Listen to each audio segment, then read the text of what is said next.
हाँ, तो मैं ना सबसे पहले ऑपरेटर्स को रिवाइज़ कराता हूँ ताकि वो सारी चीज़ें हम पिछले वाली सारी चीज़ें हो जाए हमारी रिवाइज। अच्छा, 3 टाइप के ऑपरेटर्स हमने पढ़े थे, ठीक है? बाइनरी, यूनरी और असाइनमेंट वाले, ठीक है? अब जो ये 3 कैटेगरीज में मैंने डिवाइड कर दिए इधर, ये आ रही है, ये आ रही है और ये आ रही है। हमारे पास 2 ऑप्शन होती हैं, हम उसे क्लास के अंदर भी बना सकते हैं और क्लास के बाहर भी बना सकते हैं। ये हमारी 2 ऑप्शन जिस तरह मैंने टेबल में मेंशन किए हैं, ठीक है? तो ये जितने ऊपर वाले मैंने मेंशन किए हैं ना, ये सारे बाइनरी हैं, ठीक है? कि मतलब 2 ऑपरेंड्स लेते हैं इस साइड पे। लेकिन अगर इसमें हम नोटिस करें कि ये वाला प्लस ये दोनों बाइनरी भी यूनरी फॉर्म में भी आ सकते हैं, ठीक है? कि यूनरी होता है कि एक ऑपरेंड ले। तो अब इसका सीन क्या है, अगर हमने बाइनरी को क्लास के अंदर बनाना है, ठीक है, हम रिटर्न टाइप लिखेंगे, आरटी से रिटर्न टाइप लिख रहा हूँ, ठीक है? ऑपरेटर का नाम लिखेंगे, ऑपरेटर का नाम जी, ये बेसिकली फंक्शन वाला कौन स्ट्रक्चर है ना अभी। ऑपरेटर ऑपरेटर लिख के ना ऑपरेटर लिखेंगे कौन से वाला हमने यूज़ करना है। अब इनमें से हम कोई भी एज अ बाइनरी ले सकते होते हैं, ठीक है? हम ये भी ले सकते हैं, ये भी ले सकते हैं, तो कोई भी हम बीच में से ले सकते होते हैं। हम फिलहाल सपोज अब प्लस लेते हैं, ठीक है? अगर ये क्लास के अंदर बना रहे हैं, क्लास के अंदर बना रहे हैं, तो पहला जो ऑपरेंड होगा ना, मतलब देखो प्लस लिख रहे हैं, बाइनरी में क्या होता है, प्लस लिख रहे हैं OP1 OP2, ठीक है? ये बाइनरी में ये होता है कि बीच में ऑपरेंड बीच में ऑपरेटर आता है और लेफ्ट साइड पे ऑपरेंड होता है, दूसरी साइड राइट साइड पे भी ऑपरेंड होता है। तो जो पहला वाला होता है ना, वो ऑटोमेटिकली सिलेक्ट हो जाता है क्लास के अंदर, जिस क्लास के ऑब्जेक्ट ने कॉल, क्योंकि इस क्लास के अंदर के जो फंक्शन होते हैं कोई ऑब्जेक्ट कॉल करता है ना। नॉर्मल फंक्शन तो हम फंक्शन का नाम लिखते हैं तो वो कॉल हो जाता है, बट जो क्लास के अंदर होता है कोई ऑब्जेक्ट लिख के फंक्शन को कॉल करता है ना। सपोज हम लिखते हैं OP, ये मेन में कोई ऑब्जेक्ट बना हुआ, एक्स ऑब्जेक्ट मेन में बना हुआ है, ठीक है, क्लास ए का, तो ये बना हुआ है। अब हम एक्स में करेंगे एक्स प्लस वाई करेंगे, ठीक है? तो जो हमारा पहला ऑपरेंड होगा, वो ऑटोमेटिकली सिलेक्ट हो जाएगा, ठीक है? तो जो दूसरा ऑपरेंड होगा ना, वो हम उसे पैरामीटर में लेंगे। यहाँ देखें, ये पैरामीटर में 1 लिया हुआ है, तो जो भी यहाँ सपोज हमने यहाँ लिख देता हूँ, डायरेक्ट लिख देता हूँ ऑपरेंड 2, ठीक है? तो ये पैरामीटर से इस तरह डायरेक्ट इधर पैरामीटर से आया। बट अगर हम इसी चीज़ को क्लास के बाहर बनाएंगे, क्लास के बाहर बनाते हैं, सेम लिखते हैं ऑपरेटर प्लस, ठीक है? अब हमारे पास हमारे किसी ऑब्जेक्ट ने नहीं कॉल किया, हमने ये लिखा है एक्स प्लस वाई, हमें नहीं पता कौन कॉल कर रहा है, वाई कर रहा है एक्स कर रहा है, ठीक है? क्योंकि क्लास से बाहर बना हुआ है, तो हमें यहाँ दोनों ऑपरेंड लिखने पड़ेंगे, ठीक है? ऑपरेंड 2 जो लेफ्ट साइड वाला होगा वो लेफ्ट साइड वाले ऑपरेटर के लेफ्ट साइड पे लिखा जाएगा, जो राइट साइड वाला होगा वो ऑपरेटर के राइट साइड पे लिखा जाएगा, ठीक है? एक सेकंड में चैट भी खोल लूँ साथ साथ ना।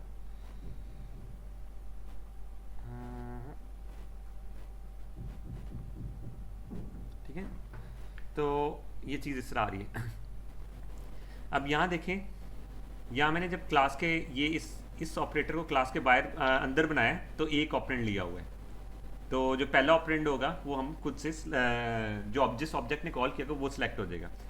अब जब क्लास से बाहर बनाने तो हमने दोनों ले रहे, ठीक है?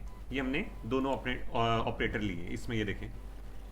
तो जो लेफ्ट साइड वाला है वो कौन सा है, ओ स्ट्रीम का है, इसका मतलब सी आउट लेफ्ट साइड पे लिखा जाएगा और राइट साइड पे क्या है, जो जिस क्लास के ऑब्जेक्ट ने कॉल किया, सी एन का मतलब क्लास नेम, ठीक है? जिस क्लास के ऑब्जेक्ट ने कॉल किया उसका लिखा जाएगा। सपोज मैंने एक्स लिखा हुआ है, तो ये इस तरह सही, जो ये वाला ऑपरेटर है ना, इंसर्शन और ऑपरेटर वगैरह, ये दोनों हैं जो सी इन सी आउट के लिए यूज़ होते हैं, ठीक है? ये वाले ये मोस्टली क्लास के बाहर बना दिए जाते हैं। क्यों? अगर हम इसको क्लास के अंदर बनाएंगे तो क्या मसला क्या आता है। अब इसमें ऊपर वाले में देखते हैं, ऊपर वाले में पहला ऑपरेटर पहला ऑपरेंड कौन चूज़ किया जाएगा, एक्स, फिर ऑपरेटर लिखा जाएगा और फिर सी आउट। अब ये जो चीज़ है ना, ये सूट नहीं कर रही इधर, क्योंकि हमेशा सी आउट आता है लेफ्ट साइड पे। इस चीज़ की वजह से ना हम इस वाले ऑपरेटर को सिर्फ बाहर बनाते हैं, बाकी मोस्टली सारे ऑपरेटर क्लास के अंदर ही बनेंगे। लेकिन मैंने एक वैसे बताया, कॉन्सेप्ट बताया कि अंदर अगर किसी ऑपरेटर को बाहर भी बनाना हो ना, बाइनरी को, तो हमें दोनों सारे ऑपरेंड्स के लिखने पड़ते हैं। अब यहाँ देखें, ये यूनरी है, ठीक है? खाली छोड़ेंगे तो वो प्री में आता है, ठीक है? इंट लिखेंगे तो वो पोस्ट में आ जाएगा। यूनरी के लिए ऑप्शन, यूनरी होता है पैरामीटर में ना, क्लास के अंदर बना रहे हैं तो पहला ऑपरेंड तो ऑटोमेटिकली चूज हो चुका है, ठीक है? पहला ऑपरेंड ऑटोमेटिकली चूज होता है, तो हमें पैरामीटर उसके पैरामीटर में देने की ज़रूरत ही नहीं है। सपोज हम लिखते हैं एक्स प्लस प्लस, ठीक है, पहला ऑपरेंड ऑटोमेटिकली चूज हो चुका और यूनियन में होता ही एक ऑपरेंड, तो हमें अंदर देने की ज़रूरत ही नहीं है। बट अगर हम इसके अंदर इंट लिखेंगे ना, इसका मतलब हम उसे डिफाइन कर रहे हैं कि यार ये पोस्ट के लिए यूज़ हो रहा है, ठीक है। तो इसी तरह अगर हम इसको क्लास के बाहर बनाते हैं, अगर क्लास के बाहर बनाते हैं हमें एक ऑपरेंड तो देना ही देना है, ये देखो क्लास के बाहर एक ऑपरेंड तो देना ही देना है, तो ये हम उसको ये लिख देंगे। अगर हमने उसको पोस्ट बनाना होगा उसके कॉमा डाल के इंट लिखेंगे। ये इंट का मतलब वो नहीं कि इंटीजर लेगा, ये बस है कि उसको पोस्ट बनाने के लिए यूज़ हो रहा है, ठीक है। उसका सिंटेक्स है, क्योंकि हम उसे डिफाइन कर देते हैं, ये बाहर बन सकता है। अच्छा, जो असाइनमेंट वाले जितने ऑपरेटर्स हैं, ये देखिए असाइनमेंट वाले जितने ऑपरेटर हैं ये सिर्फ मेंबर फंक्शन में बन सकते हैं, ये क्लास से बाहर बन ही नहीं सकते। ये जितने भी हैं, ये जितने भी असाइनमेंट वाले, ठीक है। तो जो हम क्लास के अंदर बनाएंगे सेम बाइनरी वाला रूल अप्लाई होगा। ऑपरेटर के लेफ्ट साइड वाला ऑपरेंड वन होगा जो ऑटोमेटिकली चूज हो जाएगा जो क्लास ने कॉल की है, क्लास के ऑब्जेक्ट ने कॉल किया। दूसरा वाला हम पैरामीटर से ले लेंगे। ये चीज़ समझ में लगी सारी? इसमें से कोई जो जो पॉइंट नहीं समझ में लगा वो पूछ सकते हैं, या मैं आगे चलूँ?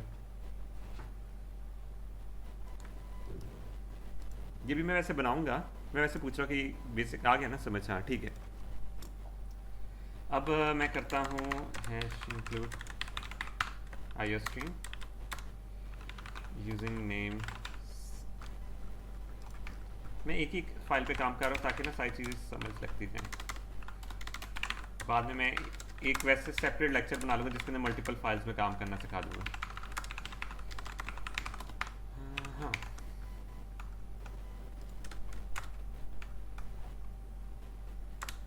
हमारा ना एक क्लास ऑपरेटर रह गया था, वो हम पढ़ने लगे। क्लास माई ओपी, ठीक है, के नाम से बना रहा हूँ, पब्लिक कर रहा हूँ इसको, ठीक है। अच्छा, मैं ना सेटर गेटर बनाने के बजाय आई गेस हाँ मैं ये कर देता हूँ, इंट अरे बनाता हूँ। क्या करूँ, एक सेकंड सोचने दो। ऐसा करता हूँ, यहाँ मैं इंट अरे बनाता हूँ 5 नंबर्स की, ठीक है, प्राइवेट में बनाई है मैंने। अब मैंने एक ऑपरेटर बनाना है, ठीक है, ये स्क्वायर ब्रैकेट्स वाला ऑपरेटर तो देखा होगा, ठीक है। तो इसको मैं बनाना चाहता हूँ अपनी ऑब्जेक्ट की क्लासेस के लिए। अब ये देखो मैंने ये किया है माई ओपी, मैंने एक्स ऑब्जेक्ट बनाया, ठीक है। अब इसमें मैं ये लिखूँगा ये, ठीक है। तो ये एरर दे रहा है, ये क्या कह रहा है कि इसका ऑपरेटर मिसिंग है, ये वाला हमने सबस्क्रिप्ट ऑपरेटर नहीं बनाया हुआ, ठीक है। तो इसको हम ओवरलोड करने की कोशिश करते हैं, ठीक है। हम इसकी रिटर्न टाइप लिखेंगे, इसकी रिटर्न टाइप लिखते हैं, एक सेकंड पहले हम ना थोड़ी देर के लिए इसकी वॉइड रिटर्न टाइप करते हैं ताकि बाद में आपको चीज़ समझा पाऊँ। ये ऑपरेटर ये इसी तरह ओवरलोड होना है और हम राउंड ब्रैकेट्स और पैरामीटर्स इस तरह दे देंगे, ठीक है। एक सेकेंड, अच्छा अभी फ्यू पैरामीटर्स कह रहे हैं, तो इसके अंदर हमें ना एक पैरामीटर में एक चीज़ देनी पड़ेगी। ये क्या है, ठीक है, ये पहले तो ये देखना चाहेंगे ये हो क्या रहा है, और बाद में हम इसको ऐसा करते हैं कि इसकी रिटर्न टाइप भी लिख देता हूँ। ये ना इसलिए मैं थोड़ा सा इसको डिटेल से सेपरेट लेक्चर इसलिए भी किया, थोड़ा सा ना समझने में मुश्किल है बाकी से कंपेयर। अब इसमें हो क्या रहा है, सबसे पहले मैं बताता हूँ। ये मैंने किया 2 = 5। अब ये रन किस तरह कर रहा है, ये 2 कहाँ जा रहा है, 2 जाएगा पहले पैरामीटर्स के अंदर। ये जो बेसिकली हम पैरामीटर्स में ले रहे हैं ना, ये स्क्वायर ब्रैकेट के अंदर वाला नंबर है, ये याद रखना है, ठीक है। अब हमने क्या करना है, हम ऐसा काम करेंगे कि यार एक्स, ये हमें पता है कि यार कि जो 2 है ना, ये हमने पैरामीटर्स में इस तरह करके लिया। एक्स जो बेसिकली यहाँ लिखा गया है ना, यहाँ जो चीज़ लिखी गई है, मैं इसका नाम थोड़ा डिफरेंट कर देता हूँ ताकि पता लग जाए। मैं इंडेक्स रख देता हूँ, ठीक है, ताकि एग्जैक्ट पता लगे कि यार ये चीज़ हो क्या रही है, इंडेक्स, ठीक है। तो अभी हम दोबारा से इसको दोबारा से देखते हैं। यहाँ से मैंने किया x 2 = 5। हम पहले जाते हैं इधर, ठीक है। हमें पता है ये इंडेक्स क्या है कि हमने x, ये जो हमने 2 लिया हो ये इंडेक्स के तौर पे यूज़ हो रहा है। हम चाहते हैं ये अरे के सेकंड इंडेक्स में 5 नंबर चला जाए। हम किस तरह करेंगे, हम ये करते हैं के बीच में कर देते हैं ARR इंडेक्स में एक सेकेंड इसको करता हूँ, रिटर्न करता हूँ। एक सेकेंड किधर गया? रिटर्न मेरा ना सर में कीबोर्ड थोड़ा सा मसला कर रहा है। अब ये चीज़ क्या हो रही है, ये चीज़ क्या हो रही है? अब हम इसको और से देखते हैं। हमने उसे किया, इंडेक्स भेजा, अब हम रिटर्न करें अरे का इंडेक्स। ये ऐसा ये ऑब्जेक्ट रिटर्न हो रहा है, ये याद रखना है, ठीक है? अरे का सेकंड इंडेक्स वाला ऑब्जेक्ट रिटर्न हो रहा है। हो क्या रहा है यहाँ? अरे को एक दफ़ा बना के देख लेते हैं, ठीक है? 5 की रहे, 1 2 3 4 5, ठीक है? 0 1 2 3 4, ठीक है? हमने जब इसे इंडेक्स भेजा 2, तो इसने क्या किया है, अरे का जो सेकंड वाला डब्बा था ना, सेकंड वाला डब्बा इधर रिटर्न कर दिया, ठीक है? मैं यहाँ बना देता हूँ, यहाँ रिटर्न कर दिया। तो यहाँ ये अरे का कौन सा डब्बा आ गया? 2 वाला डब्बा आ गया। और उसके अंदर क्या चीज़ डाल देगी? इक्वल्स टू से 5 उसके अंदर इनपुट हो जाएगा। ये चीज़ थोड़ी सी कुछ समझ लगी? ये फिर मैं इसको दोबारा से डिटेल से बताऊँ। अभी मैं इसको ना सी आउट करा के दिखाता हूँ इसको पहले। ऐसा करता हूँ, मैं डिस्प्ले का एक फंक्शन बना लेता हूँ, क्योंकि वो अरे प्राइवेट में है तो मैं उसके सारे नंबर्स प्रिंट करने होंगे, ठीक है? अब मैं कहता हूँ सी आउट, फॉर लूप लगाता हूँ इधर 0 से लेके 5 तक, क्योंकि 5 की रे है, ठीक है?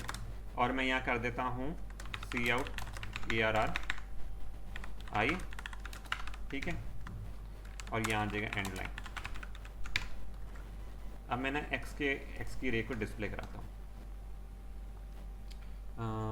x डॉट डिस्प्ले,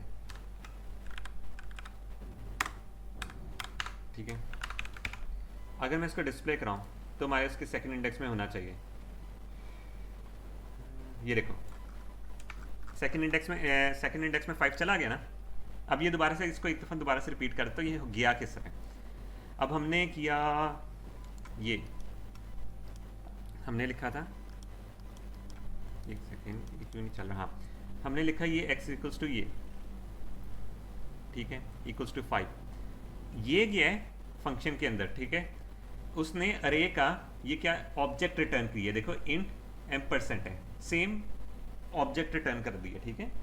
जो अरे का दूसरा इंडेक्स वाला ऑब्जेक्ट ना, ये अरे है ना, इसमें से उसने ये वाली चीज़ रिटर्न कर दी, ये वाला डब्बा रिटर्न कर दिया। इसको ऐसे लेना है, जब डब्बा रिटर्न किया और उसके अंदर 5 असाइन कर दिया, तो जो हमारी मेन अरे थी, यहाँ देखो अगर 5 असाइन हुआ है तो यहाँ भी 5 चला गया। ये चीज़ समझ में लगी? तो मैं फिर वो आगे का पढ़ाऊँ या ना मतलब आगे पढ़ाऊँ, या फिर इसको थोड़ा और किसी डिफरेंट एग्जाम्पल से भी करके दिखाऊँ? गौर से देख लो इसको।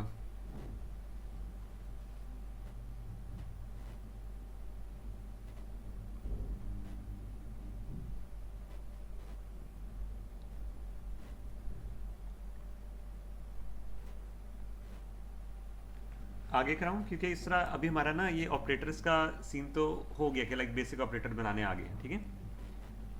ये थोड़ा सा मुश्किल है, ठीक है? इसके अंदर हमने पैरामीटर्स में बस ये देखना है कि हम पैरामीटर्स में ना इंडेक्स ले रहे हैं, ये इसमें इंडेक्स ले रहे हैं। अब इसको हम और चीज़ों के लिए भी इस्तेमाल कर सकते हैं, बट हमें ये जिसके लिए बना हुआ है ना, हमने उसी के लिए बनाना होता है मोस्टली। मतलब हम यहाँ इंडेक्स लेके इसको सी आउट भी डायरेक्ट करवा सकते हैं, ठीक है? इसमें कोई मसला नहीं है। हम यहाँ ना इसको इधर ये भी कर सकते हैं, सी आउट इंडेक्स, ठीक है? तो ये 2 इंडेक्स सी आउट करा देगा, ठीक है? एक सेकेंड,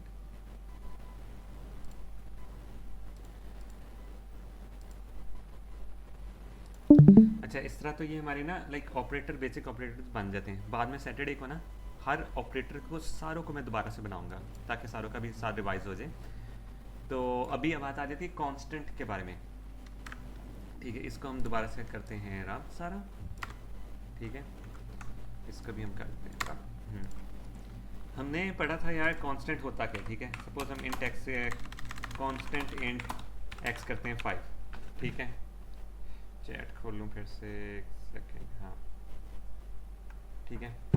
कांस्टेंट एक्स करते 5, तो हम एक्स को आगे जाके कभी चेंज नहीं कर सकते, बट इसका लाइक हमें कोई फ़ायदा नहीं नज़र आ रहा था इधर, है ना, कि मतलब यार हम कांस्टेंट बना रहे थे, ठीक है, इसको अगर हम इंडेक्स के तौर पे भी रखें और ना यूज़ करें तो क्या फ़ायदा होगा। इसका सीन ये है कि एक सेकेंड, हाँ, इसका सीन ये है कि गलती से सपोज हमने यही चीज़ एज अ कांस्टेंट के तौर पे यूज़ करनी है और हम कांस्टेंट कीवर्ड नहीं लिखते, हम गलती से ना हमने कहीं और सी आउट, हमने एक्स डालना था किसी वेरिएबल के अंदर, वाई वेरिएबल के अंदर, ठीक है, हमने एक्स डालना था वाई के अंदर, हमने गलती से उल्टी चीज़ लिख दी, ठीक है, हो सकता है आप बड़ा सा प्रोग्राम लिखे, हो सकता है, तो इसने एक्स की वैल्यू चेंज कर दी, ठीक है। अब ये लॉजिकल एरर है, हमारे लॉजिक में क्या सीन था कि हमने एक्स को चेंज नहीं करना, ठीक है, बट हमें नहीं पता, हम सी आउट करेंगे, हमें एरर नज़र ही नहीं आएगा क्योंकि हमारे कंपाइलर एरर रन कर रहा है। और एक सेकेंड, ये ब्रेक क्यों आ गए, एक सेकेंड, हाँ, ओ अच्छा, वेरिएबल इनिशियलाइज नहीं किया, इक्वल्स टू 0, माय बैड, ठीक है। अब हमारा ये लॉजिकल एरर है, ठीक है, यहाँ तो एरर शो ही नहीं हो रहा, बट हम जब y की वैल्यू सी आउट कराएंगे, हम हमारे प्रोग्राम के हिसाब से तो ये मतलब हमें जो लग रहा है देख के कि यार कंपाइल हो रहा है, रन कर रहे हैं, तो ये 0 की शो कर रहा है जबकि इसको 5 शो करना चाहिए था, तो ये एक लॉजिकल एरर है। इस तरह की चीज़ों से डील करने के लिए ना हम कॉन्स्टेंट का कीवर्ड यूज़ कर देते हैं, ठीक है। अब देखो जो हमारा लॉजिकल एरर था वो सिंटेक्स एरर बन गया, हमने उसे डिफाइन कर दिया, ये चीज़ हमने पूरे प्रोग्राम में चेंज नहीं करनी, ठीक है।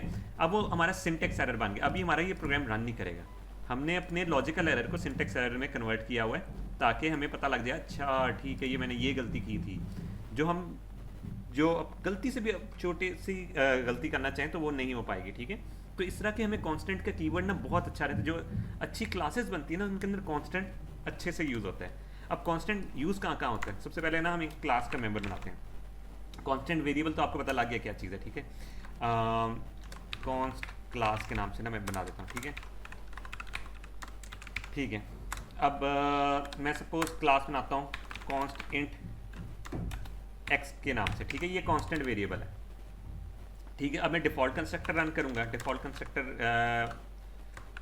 कंस्ट्रक्टर क्या करेगा, एक्स के अंदर, ठीक है, एक्स के अंदर डाल देगा 0, क्या ये चल पड़ेगा, क्या ये चल सकता है, ये तो नहीं चलेगा, क्यों नहीं चलेगा, कोई रीज़न समझ में आ रही है कि ये क्यों नहीं चलेगा।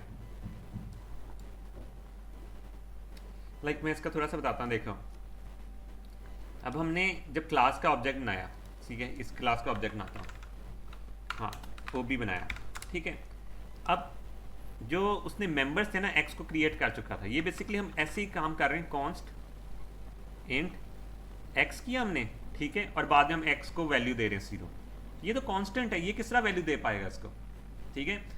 हमने कंस्ट्रक्टर के रन होने से पहले ना इसको वैल्यूज देनी है, तो हम तो ये दे ही नहीं सकते इस तरह, इसलिए हम इनिशियलाइजर लिस्ट का इस्तेमाल करते हैं, ठीक है। इनिशियलाइजर लिस्ट ये होती है कि कंस्ट्रक्टर के रन करने से पहले उससे क्या वैल्यूज मिले, ठीक है।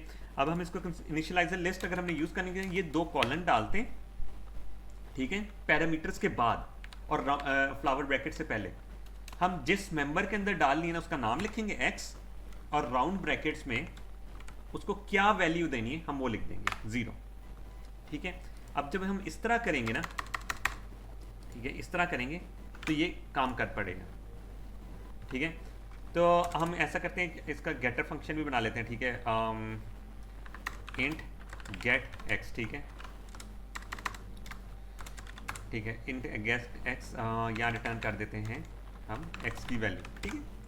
अब हम इसको गेटर फंक्शन के थ्रू गेट करते हैं कि हमारा यार वाकई में ये चीज़ हुई भी है, इसका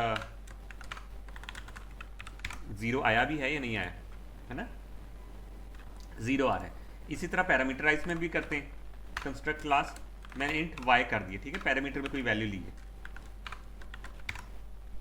अब सीन ये है कि यहाँ मैं ऐसा भी कर सकता हूँ कि एक अपना जो है ना कांस्टेंट, उसको कोई अपनी वैल्यू दे दूँ, एक सेकेंड, नहीं, पैरामीटर्स में ये मैंने सेमीकोलन कहाँ डालना रहता था मेरा, एक सेकेंड, मैंने सेमीकोलन कहाँ मिस किया हुआ है, ओ अच्छा, ये देखो 2 कॉलन मैंने इधर डाले इनिशियलाइजर लिस्ट ना, ये इस तरह डालना था, ठीक है, कॉलन डाल के उसको दे रहे। अब देखो इसका जो कांस्टेंट है, ठीक है, पैरामीटराइज के थ्रू जो बनेगा कांस्टेंट क्लास, ठीक है, ये मैं इसको लिखता हूँ पैरा ओबी, ठीक है। अब पैरा ओबी में मैं 5 डाल रहा हूँ, ठीक है। अब जो इसका कांस्टेंट है पैरा ओबी जब बन रहा होगा ना गेट, तो वो 5 शो करेगा, ठीक है। इसलिए वेरिएबल बनाने और मेंबर बनाने में फ़र्क होता है। अब ये भी बात है कि ये एक्स को हम कई जगह पे चेंज नहीं कर सकते, ठीक है। हमने एक क्लास बनाई है, ब्लूप्रिंट है, हमने उसे कह दिया यार कंस्ट्रक्टर के रन होने से पहले ये हमारा जो मेंबर है ना, इसकी वैल्यू हमने सेट कर दी 5। अब वो आगे जाके कहीं ना बने, ये मतलब है कि वेरिएबल बनाते वक्त जब कंस्ट्रक्टर रन होना होता है ना, उससे पहले वो सारे मेंबर्स को एज अ वेरिएबल बना देता है। ये वो ब्लूप्रिंट में देखता है अच्छा इसके ये मेंबर्स हैं, इसको क्रिएट करने हैं, ठीक है। वो उनके डब्बे सेट कर देता है। जब उनके कंस्ट्रक्टर रन होने से पहले उनके डब्बे सेट करेगा ना, उस कांस्टेंट इंट को वो वैल्यू दे देगा y की, फिर वो अपने पूरे प्रोग्राम में कहीं नहीं चेंज होगा। ये चीज़ समझ में लगी? तो हम सिर्फ इस इनिशियलाइजर लिस्ट को कांस्टेंट के लिए यूज़ नहीं कर सकते। सपोज हमने कोई नॉर्मल मेंबर बनाना है, मैं इसको लिखता हूँ नॉर्मल मेंबर, ठीक है, ठीक है। इसको भी ना बनाना है, ठीक है, हम इसको भी यहाँ कॉमा में लिख सकते हैं नॉर्मल मेंबर, इसको भी हम इस तरह वैल्यू दे सकते हैं, ठीक है। हमें अंदर लिखने की ज़रूरत नहीं है। मोस्टली लोग इनिशियलाइजर लिस्ट के थ्रू ही सारी चीज़ें करते हैं, क्या कंस्ट्रक्टर रन होने से पहले वो हो जाए, ठीक है। Normal member is equals to 11, सही, ये इसको, हाँ, ठीक है। तो हम इनिशियलाइजर लिस्ट को ऐसे यूज़ कर सकते हैं। इवन कि अगर हमने पॉइंटर्स बनाने, मैंने किया ptr, ठीक है, तो मैं ptr को नल पॉइंटर भी लिख सकता हूँ इधर, ptr, ठीक है, नल ptr, ठीक है। हम ऐसे भी लिख सकते हैं, हमारी अपनी मर्जी है। इनिशियलाइजर लिस्ट के अंदर जो बेसिकली असाइनमेंट वाली चीज़ें होती है ना, वो सारी लिख सकते होते हैं, और ये रन होगी इसके फंक्शन ओपन होने से पहले। ये चीज़ याद रखनी, उसके फंक्शन ओपन होने से पहले ये उसको वैल्यूज दे देगा, जितने हमारे मेंबर्स हैं इनको वैल्यूज दे देगा। ये इनिशियलाइजर लिस्ट का काम होता है। इस तरह हम कांस्टेंट मेंबर्स को हम वैल्यूज दे सकते होते हैं। वरना अगर हम अंदर लिख रहे थे ना, इसका मतलब ये था हमने पहले कांस्टेंट वेरिएबल बना लिया, मेंबर के थ्रू हमने कांस्टेंट वेरिएबल बना लिए, अब हम उसको वैल्यू दे रहे, वो तो उसको वैल्यू दे ही नहीं पाएंगे क्योंकि वो कांस्टेंट है, ठीक है। दूसरी चीज़ ये, एक तो ये आ गई चीज़, ठीक है। अब हम करते हैं नॉर्मल मेंबर का ना एक वैसे कोई और नाम दे देते हैं, इसको दे देते हैं y के नाम से नाम दे देते हैं, ठीक है। y को तो हम चेंज कर सकते हैं, ठीक है। इसको मैं कर देता हूँ ptr वगैरह रिमूव कर, ताकि समझ आराम से लगे, ठीक है। मैं करता y नहीं करता क्योंकि y पहले से अंदर पैरामीटर में 2 के नाम से देता हूँ, ठीक है। 2 मैंने दिया, मैंने कहा यार डिफ़ॉल्ट कंस्ट्रक्टर में ये हो जाए। दूसरे वाले में इंट z, जो z से पैरामीटर ले रहे हैं हम उसे वो कर दें, ठीक है। अब ये आ गया। अब मैं चाहता हूँ, मैंने इसको गेट करना है, वही चीज़ हमने कहा था यार कांस्टेंट जो होता है, हाँ, यहाँ भी 2 पैरामीटर देने पड़ेंगे, है ना। कांस्टेंट जो होता है हमें हमारे ना लॉजिकल एरर को सिंटेक्स एरर में करता है। सपोज हमने गेटर का फंक्शन बनाया, इसमें क्या काम है, एक्स को गेट करना, ठीक है। इसी तरह हम एक गेटर फंक्शन बनाते हैं 2 को गेट करने के लिए, इंट 2 गेट 2, ठीक है। तो इधर हम क्या करेंगे, रिटर्न को 2 को गेट कर लेंगे, ठीक है। सपोज हमने ये फंक्शन इस तरह लिखा हुआ, इसको मैं थोड़ा बड़ा कर देता हूँ। हमने इसको इसके अंदर गलती से हमने ये कर दिया, ठीक है। गलती से प्रेस हो सकता है, किसी से भी कोई भी बंदा कर रहा हो तो ये हो जाता है। अब इसको अगर हम गेट करना चाहते हैं, ठीक है, सी आउट करते हैं हम पैरामीटर, ये दूसरे वाले को करते हैं ना, दूसरे वाला 10 है बेसिकली, पैरा ओबी डॉट गेट 2, ठीक है। हमारा आंसर क्या आना चाहिए, 10। अभी तो फिलहाल 10 नहीं आएगा, सॉरी, इसको प्री इंक्रीमेंट करते हैं, ठीक है। हमारा आंसर आना चाहिए 10, बट हमारा 10 नहीं आएगा, हमारा 11 आंसर आ रहा है, तो हमारे लॉजिकल एरर है। अब ये प्रोग्राम रन कर हमें किस तरह पता चलेगा यार कि ये चीज़ होनी है। हम इसको कांस्टेंट भी नहीं बना सकते। हम अपने 2 को अगर कांस्टेंट बना देंगे, हमने तो चीज़ें एडिट करनी, वो तो नहीं कर पाएंगे। तो हम कांस्टेंट फंक्शन बना सकते हैं कि फंक्शन को कहते हैं यार ये फंक्शन के अंदर ना कोई भी वैल्यूज चेंज नहीं होंगी, ठीक है। अब हमने इसको फंक्शन को कांस्टेंट बना दिया।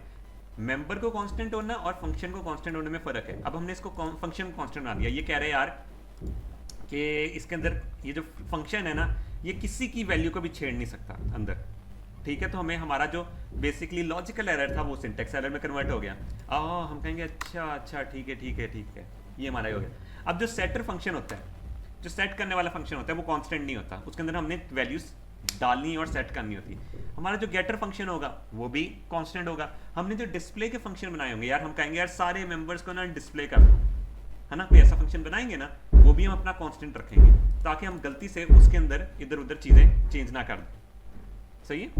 तो ये जितने भी हमारे सारे फंक्शंस हैं, हमें देखना होता है हमारा कौन सा फंक्शन हमें कांस्टेंट रखना चाहिए, कौन सा नहीं रखना चाहिए। उससे ये होगा कि हमारे लिए ये आसानी होगी कि यार हमने एक को कांस्टेंट कर दिया है, उससे फिर हमें हमारे जितने भी लॉजिकल एरर होंगे वो सिंटेक्स एरर में कन्वर्ट हो जाएंगे। ये आज के लेक्चर की सारी समझ में लगी कि मैंने ये क्या क्या किए करवाया। बाकी इसी चीज़ का एक और चीज़ रह जाती है, वो पढ़ाऊँ या ना पढ़ाऊँ। मेरे ख्याल से बस इतना ही करते हैं, बाकी सारा फिर क्लास के साथ सैटरडे को ना कवर अप कर लेंगे कि इतना हो जाए तो बहुत बड़ी बात है, क्योंकि आज हमने कोल भी करनी है ना। ये आगे का कराऊँ, अगर अच्छी समझ लगी तो आगे के।